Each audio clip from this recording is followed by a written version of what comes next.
Thank you for joining this video in which I am presenting our letter recently published named Assessment of Specific IgE to LepD2 for Detecting Lepidoglyphus Destructor Sensitization. I'm Elena Mazoteras, resident doctor from the University Hospital of Salamanca, from Spain.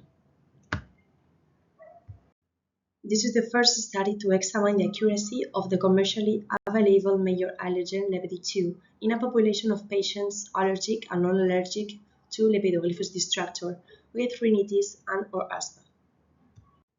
Lepidoglyphus destructor is an important aeroallergen in some regions of Europe, such as Galicia, Spain.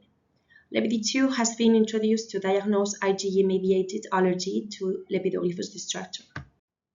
We aim to analyze the sensitivity, specificity, and positive and negative likelihood ratios of specific IgE to Lepidoglyphus benchmarked against LepD2.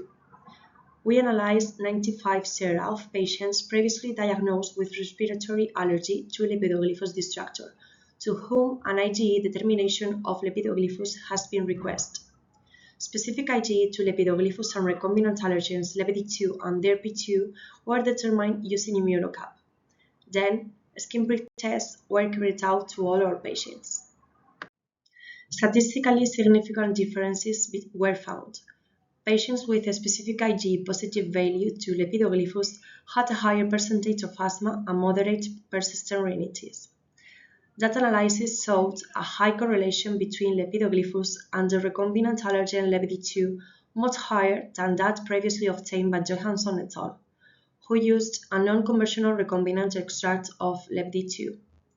Good sensitivity and excellent specificity were observed. Moreover, the positive likelihood ratio of 20 provides robust evidence for Lepidoglyphus destructor allergy when LepD2 values are higher than 0.35. However, it is noteworthy that the ability to exclude Lepidoglyphus allergy is weaker when LepD2 values fall below that threshold. And finally, the area under the curve was 0.9.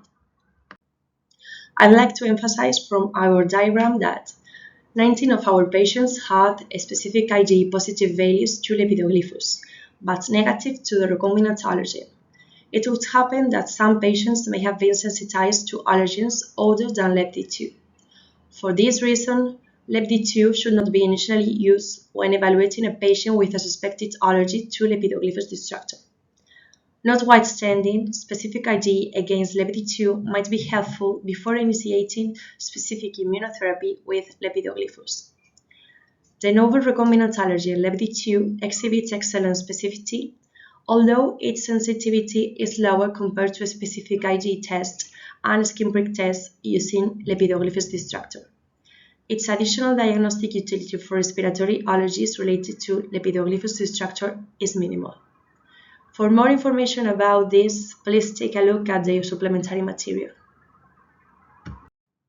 To conclude, despite an excellent specificity, determining specific IgE to LepD2 does not seem to offer additional diagnostic value when compared with a skin prick test and/or specific IgE to Lepidoglyphus destructor. So if you're interested, you should join this link to read the complete letter.